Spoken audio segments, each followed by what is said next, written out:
Okay, so this is like a thing, I think. So if you have a clear desk, doesn't it mean like a clear mind, I agree. organized? So my desk is messy. Oh, okay. Have you ever had a strange request come to your office of something that somebody wanted in their neighborhood and they needed your help with? There was a neighborhood in the North Valley area. They wanted the city to pay for peacock crossing signs because We're going on a trip now. I'm very excited to go see the peacocks. it's in the North Valley, if that helps. I would not be able to do my work without my staff. They are like invaluable to me, my right hand and my left, so they're great.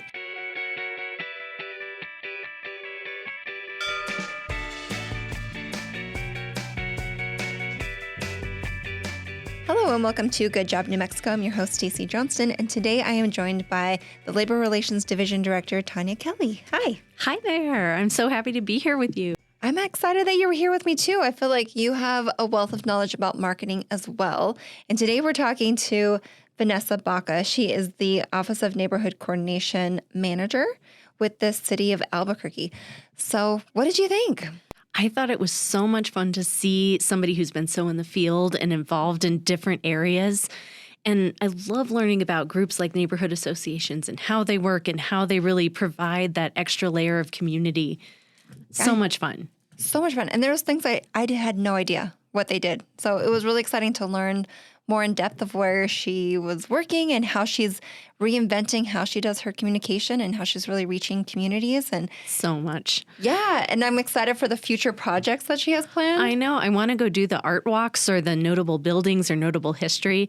Anytime you can get more granular stories that aren't just like, here is our one tourist destination, but more in terms of the everyday lives of New Mexico or what they're building in is so exciting. It makes me want to go and do the walks and find more places like that to highlight. Me too. There's no shortage of things that we can learn about. Even if we've lived here our whole lives, there's still more out there, which I'm excited to go and see. So can't wait for her to put all of that together.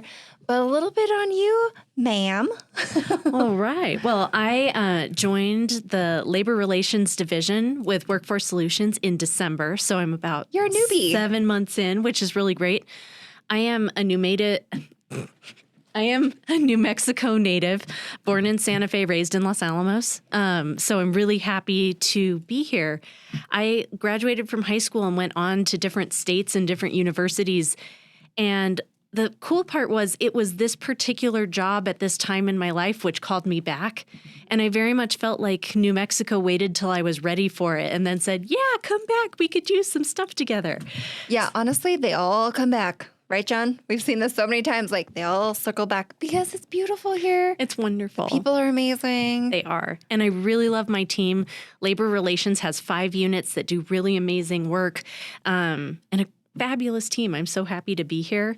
So within Labor Relations and then working with Department of Workforce Solutions, I'm like very excited and charged to come in every day. And we have a lot to do, but we're really doing a lot. So it's pretty great. And you have background working with individuals doing marketing because I think you've come to me several times of ideas and creativity. Yeah, I really have. Actually, it was my last position at the University of Nevada, Reno. I had a really strong relationship with my Marcom team, and they trained me a lot in the basics. So it made me very interested in how you get public messaging across, how to do it effectively. So I'll definitely shout out to Alex and Natalie, and I'm going to send this to them and be like, they trained me well, because I know when to come with questions and be like, Stacey, we need to do a round of questions here. Oh, I know. I love it. You're like, what's your style guide? And all this thing. And I'm like, let me tell you.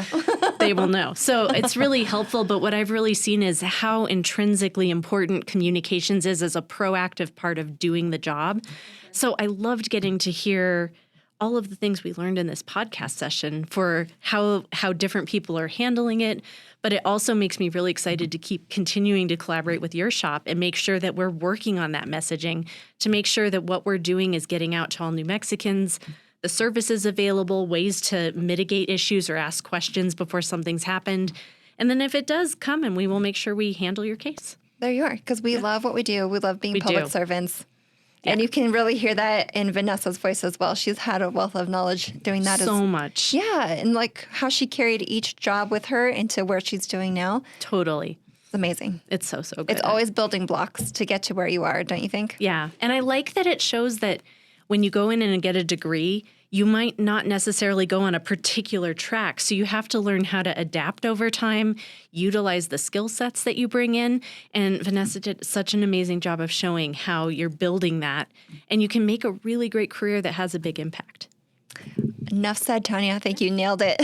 So without further ado, please enjoy Vanessa Baca.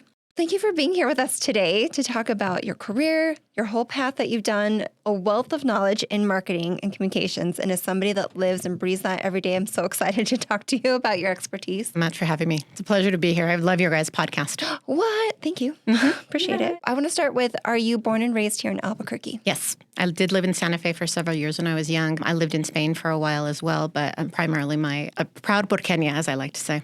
Yeah, and you're wearing your Zia necklace. Beautiful. That's right. Had to represent. Of course. So what was your first job when you were young? My very first job right out of college was working for the New Mexico Department of Transportation as a public information specialist. Okay. Yep. And was your way bottom of the food chain. Was your degree in marketing? No, I have a degree in Spanish. So what made you apply for this position? It just sounded interesting. It had a lot of focus on writing, and I was always a really good writer. And I thought it would just be interesting to do public outreach and information. And so I applied and got the job. And that was a really fun job. I really loved working for the NMDOT. Did you have anybody else in your family that worked in state or city government? My mom worked for the state for a while, but that was many, many, many years ago. And that was it. Okay, so nobody influencing you saying, you know where you should really go that has great benefits and all those things? Oh, my grandmother always said you should get in somewhere where they have good benefits, because that was her thing, benefits and a good salary. So, there's nothing wrong with that. For so sure. She was always very encouraging about getting a job like either with the state or with the city. Yeah, I'm starting to groom my kids now. Of like, what's really great? A pension. Because you're going to retire at some point. You're not going to be young the rest of your life. Right? Yeah. And Tanya, what about you? No, so I have been a public sector, it's always been the draw that I've had. I'm from Los Alamos, so raised really intrinsically for how public administration and government impact our lives. And I was always curious about how to layer different kinds of smart to solve problems. And so then once I hit onto that government and making decisions and the messiness of it, I've been such a huge fan and studied it. And so that's my whole career has been public service all the way. I love public service. And I like that you right out of college were thinking, that's what I want to do, is do messaging for that. Was there something, I'm still curious about it, if there was something that triggered your curiosity to go that way? Not really. I like I said, I think it was more that I just wanted to get in somewhere that had the benefits and had the level of job stability. And the NMDOT just seemed really interesting to me because it was an area that I didn't know anything about. I had no idea about transportation. I learned very quickly.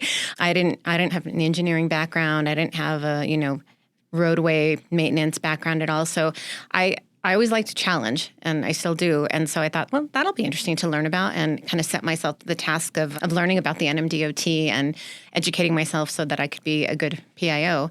And it just stood me in really good stead. What's your partnership like when you're interacting with your City of Albuquerque partners in terms of how are they preparing their services with what the communication perspective adds to making sure it's covering everything or is clear and understandable? Well, I work specifically with neighborhood associations, but that encompasses so many things, and that touches every single city department.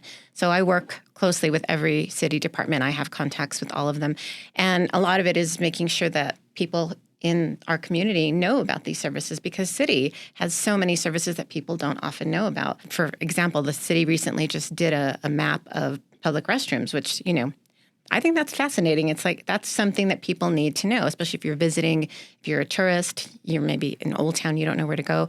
I think that's a very interesting service that the city provides. And it's not something that you're trying to promote just to city residents. You want to promote it to the people that come and visit. The transit department, where I started my city career, they have an app now designed to see something, say something, where if you see something not good happening on a city bus, you can report it on the app. And it's in real time, obviously, so you can upload the report. There's a lot of these services that people in neighborhood associations may not necessarily know about. They're knowledgeable about what happens in the city. But again, I don't just work with neighborhood associations. I work with a big chunk of the general public. And so making sure that they know what resources are available to them is a key part of the job that I do. So I think I have I try to work very well with my city department partners. They're very hardworking. They do a really good job in getting the word out as well. But because of the fact that I work oftentimes very face to face with people, that's a really good way to get the word out as well. Don't you love in our job as communicators that we basically get to know everything that's going on? So I love that every day is not the same. We don't know what you're going to get. You get a little piece of all these different things. Sometimes you get like a PhD in something you never thought you were going to be so well versed in. For myself, I'm speaking about unemployment insurance. Never thought I was going to be super well versed in that. But then pandemic happened, and then there we are. I do too. I love that. I've always been a people person, I think. And because of the fact that I work with such a wide demographic of people, we're talking at every level. It's really fascinating. And because it's also the interaction and the feedback I get from other people really informs a lot of the work that my office does, because if we realize there's a need that needs to be filled, we're in a position where we're able to do that. And that's really kind of great.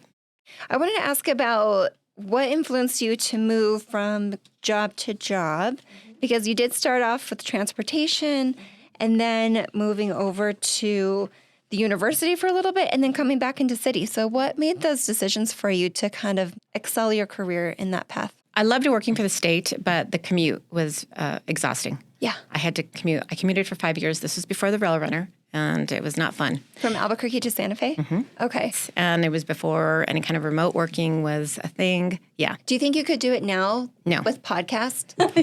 Just zone out with the podcast, travel up there? I don't. Santa Fe, I occasionally have to go up there for the legislature, and so I take the rail runner. It's one of the things where you do it and you don't think about it, and then you stop and you think, my God, that was awful. Yeah, like so much of my life has just been in the car. Yes, Yeah. like 12 hours, away from your life. And that was, 20 plus years ago.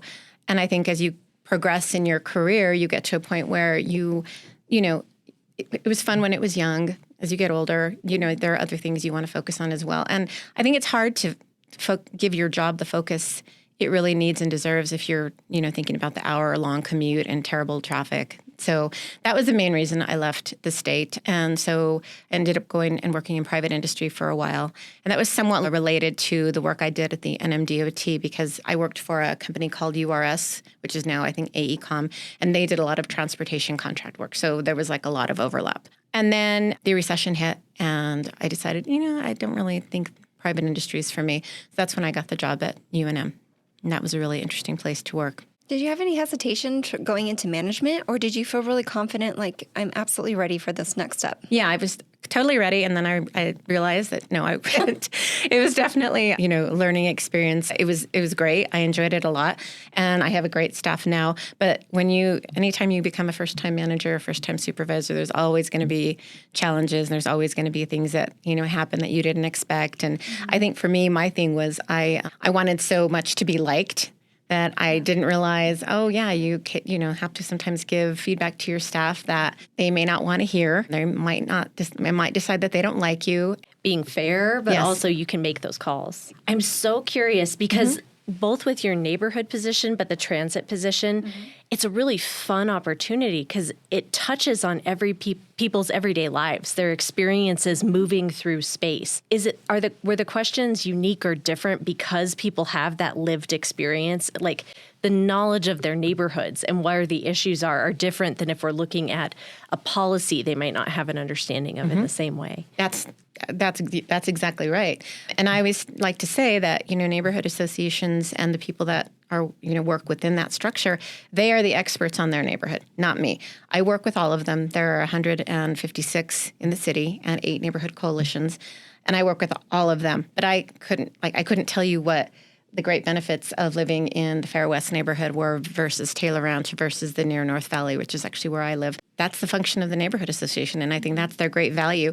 But to to go back to what you were asking about, yes, definitely there is a shift in focus from looking at something like working in a transit department, where obviously the focus is on public transportation, but the focus is also on developing policy and procedure related to that. Whereas in my office, we basically have one set of policies that address things with neighborhood associations. So we have a lot of leeway. We have a lot of capacity to sort of, like I was saying before, fill the needs that maybe are there or that have developed without having to be in such a structured environment as something like transit was. Have you ever had a strange request come to your office of something that somebody wanted in their neighborhood and they needed your help with? Or do you have like common questions that come to you all the time that you'd like to address here maybe? There was a neighborhood in the North Valley area. They wanted the city to pay for peacock crossing signs because they had a bunch of peacocks in the area. That's awesome. I asked. Now we're going on a sleuth to find these peacock signs. Do the signs exist? Yeah.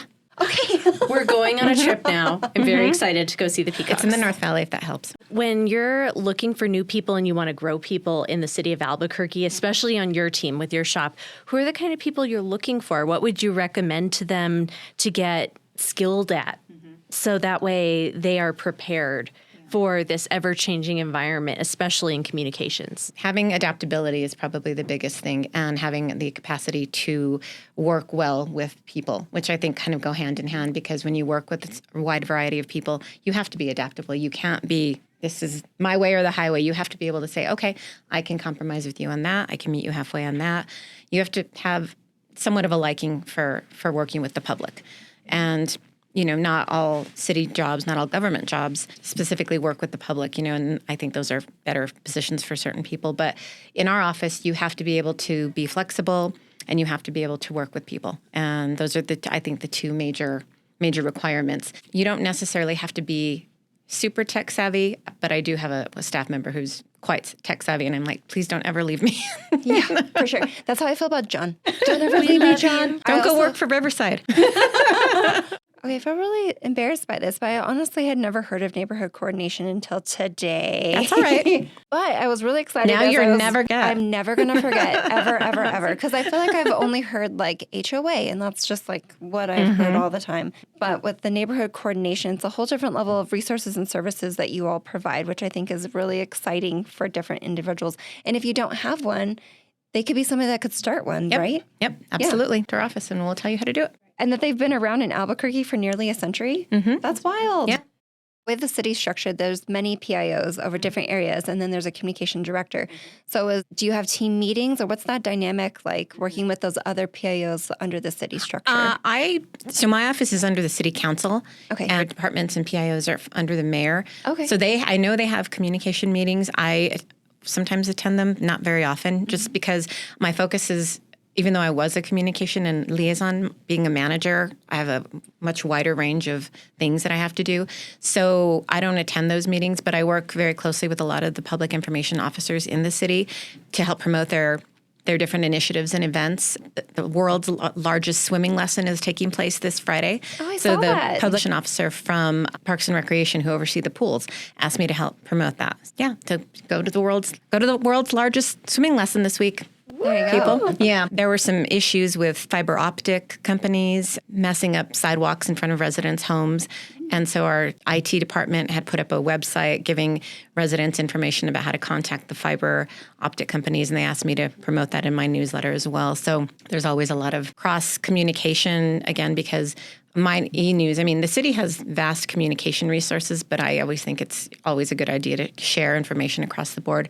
And my newsletter, what's nice about it is that it not only goes to the neighborhood association folks, but they in turn forward it to their members and other people in their neighborhood. And then anybody can sign up to get it. So we probably have, I'd say, close to 50,000 reach. That's amazing. Yeah. Oh, great. So tell me more about the Neighborhood Walks program that you implemented. And you told us a little story of how it got started, but what are the different types of walks that people can do? And then they can register that on the website so that you know what's happening. So people can request an architectural walk, which will take them to a neighborhood that has some really interesting houses, like I would say Huning Castle or Huning Highland. Those are two areas where they have some really interesting architecture. A lot of places in the North Valley, people can request a public safety walk.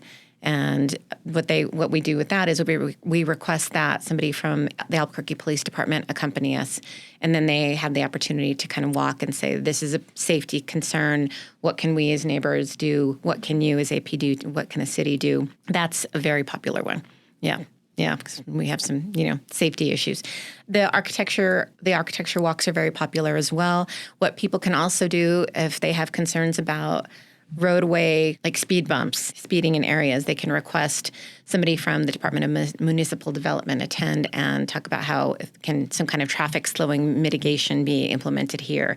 Can speed bumps be put in there? So kind of anything and everything. If people want to go out and recruit for their neighborhood association, they'll say, can you come walk with me? Sure, I'll go walk with you. No problem. Amazing. Yeah. So it can really be tailored to whatever the needs of the group are. And you don't have to be a neighborhood association or live in a neighborhood association area to request it. We will go walk with you basically anywhere in the city. I really love the idea of having these communication walks because then it's not just you speaking, but you are out in the space. You also must get a bajillion steps a year, which is fabulous. Oh, yeah. But also it's like... It's good for my cardio. I like that it doesn't just mean one-way communication. Yeah. And that was one of the things I was always interested in was how do you use two-way communication where it's appropriate? Because you can't say, give me your idea and I'll make it happen. It's not always there. There's all the history. There's the rules of what we can and cannot do.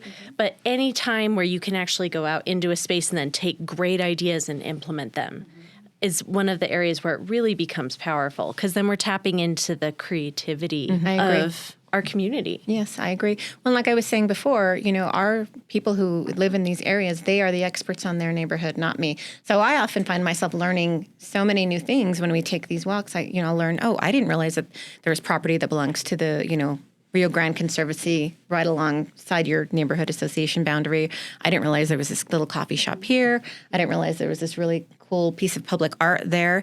So it's always a learning experience for me.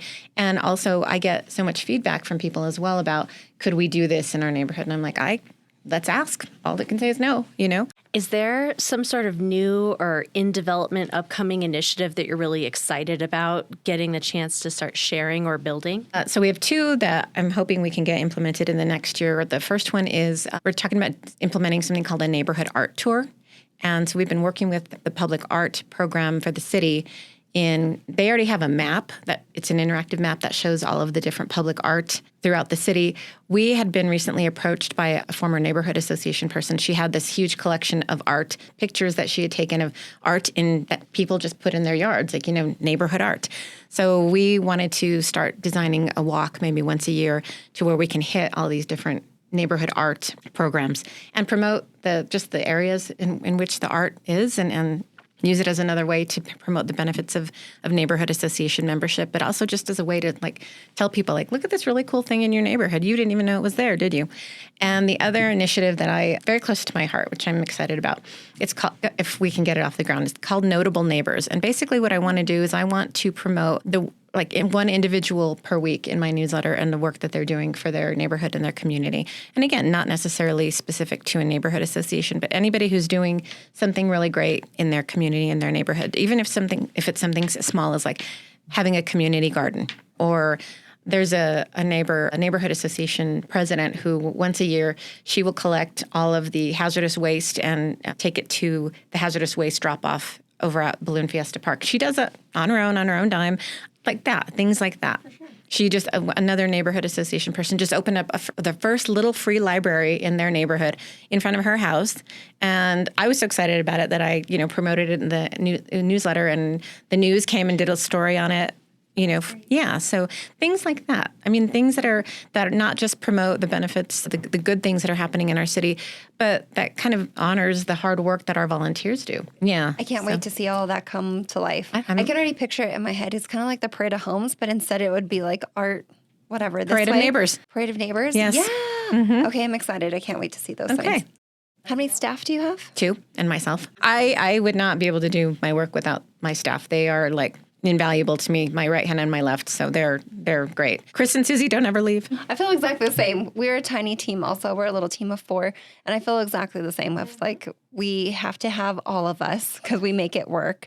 But yeah, it's hard to do it. I can't imagine these individuals that are out there doing communications as a team of one. Oh, right. Kudos to you.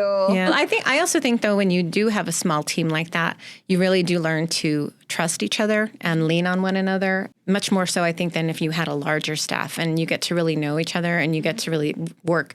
With, my staff, I see that they have these amazing strengths in these areas. And so they work on these projects that I'll assign them, and they don't even need me to supervise them. I'm like, you do that. You're doing a great job. Well, given that you have so much going on with your team and there's so much in the office and out of the office that you're explaining, very dynamic work, how do you keep yourself balanced and sane, sort of that separation to make sure that you're okay and the job isn't living your life for you? Well, I think as we all know, working in government, I mean, we as communication professionals probably have a lot more creative license, but it also is a very structured environment. And so I need a creative outlet. So what I do, I love to read, I love to cook, I love to garden, I love to travel.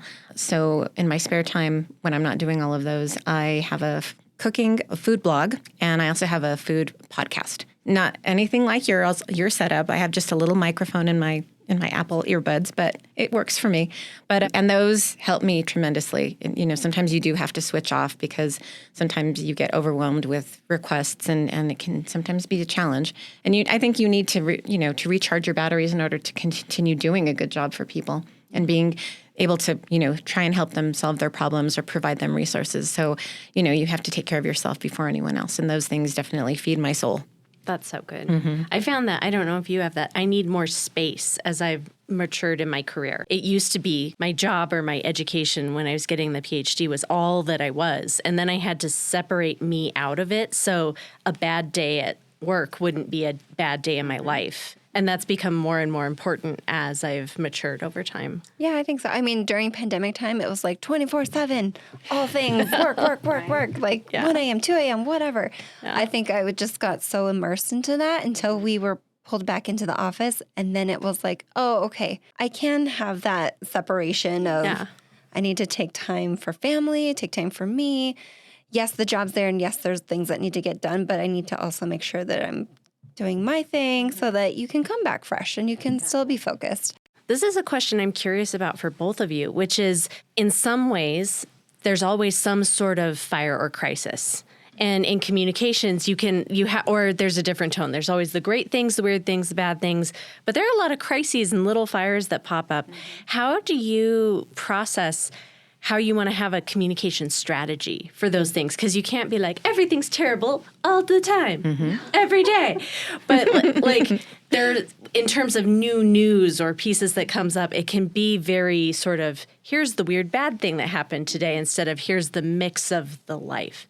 How do you take a strategy for that so you're controlling the narrative of what your organization does in addition to what's happening in the world that sometimes can be concerning?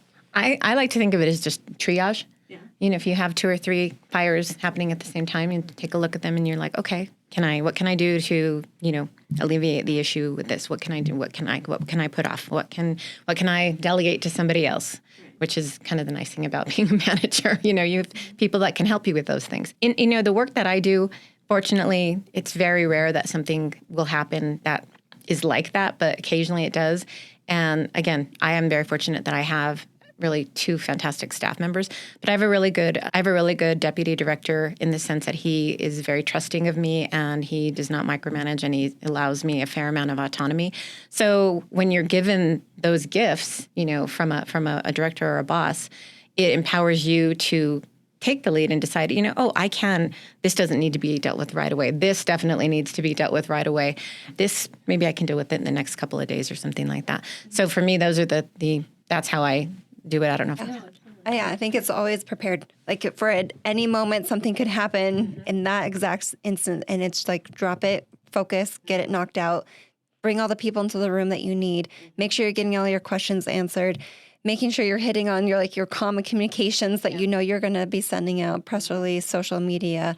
Do you need to call the news station? Do you need to get somebody on TV right away? But having those contacts and those resources at your disposal that you can make all of that happen almost instantly. And so, I think it's just another part of the job. You never know what you're going to get. That's but true. Always prepared. Okay, we're going to pivot to some rapid, not so rapid questions. Okay. Work from home or in the office? I have a hybrid schedule. I work from home 2 days a week and I'm in the office 3. Is that what you prefer, is the hybrid?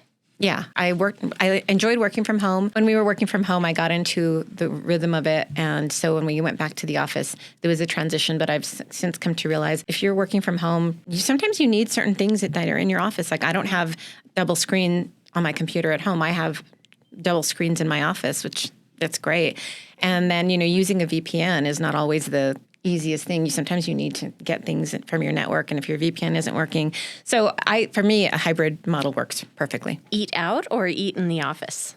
I eat at my desk most days, so. Okay. Do you have a messy desk or a clean desk? No, it's workplace? very, very clean. I'm very OCD. Okay, so this is like a thing, I think. So if you have a clear desk, doesn't it mean like a clear mind, I agree. organized? So my desk is messy. Oh, Take okay. that as you will, but Now we know. honestly, there you go. Take that for what you want. Tease me because when we have our group meetings in my office, I have the 2 chairs in front of my desk, and at this point they're both trained. They have to be perfectly aligned because it will just drive me insane. I admit it. Are you an introvert or an extrovert? I'm an extrovert in my job.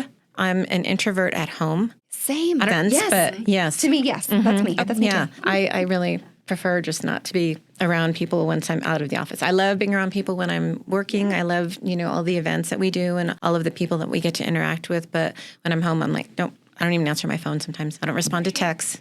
Well, especially since you're out and about in the community so much and meeting people and hearing things, I could see needing some time to pause and have a little bit of like nurturing, like recovery time. If you had to choose another job, what would it be?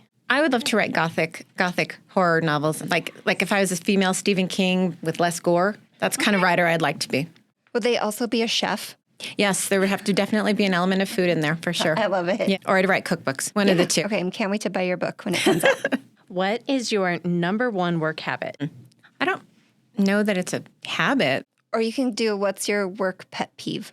When my staff don't align my chairs. Are you kidding? Okay, so caution, staff, please make sure they're aligned. I think what I don't like is if you are having a meeting in your office and your door is closed and people barge in. That bothers me because it's like a lack of respect for your what you're trying to do with your, So I think that's something I don't like. Unfortunately, that doesn't happen very often, but I've had other work environments where that was a real issue and drove me nuts. Okay, and then our very, very last question, red or green? Christmas. Great. Yeah. Why limit yourself? For sure. Yeah. What are you? I like Christmas too, but it depends on what we're having. Like if we're doing chicken enchiladas, I need red. Oh, really? Okay. I'm a green girl when it comes to chicken enchiladas. Yeah, see, and it changes. I don't think I've ever had chicken enchiladas with red chili. Now I'm like culinary challenge. I know what I'm cooking tonight for dinner. All right. There you go. Well, thank you so much for your time Thank and for you. sharing This your was so much, journey. such a lot of fun. I really appreciate it. Thank you. Thanks so Bye. much. Bye.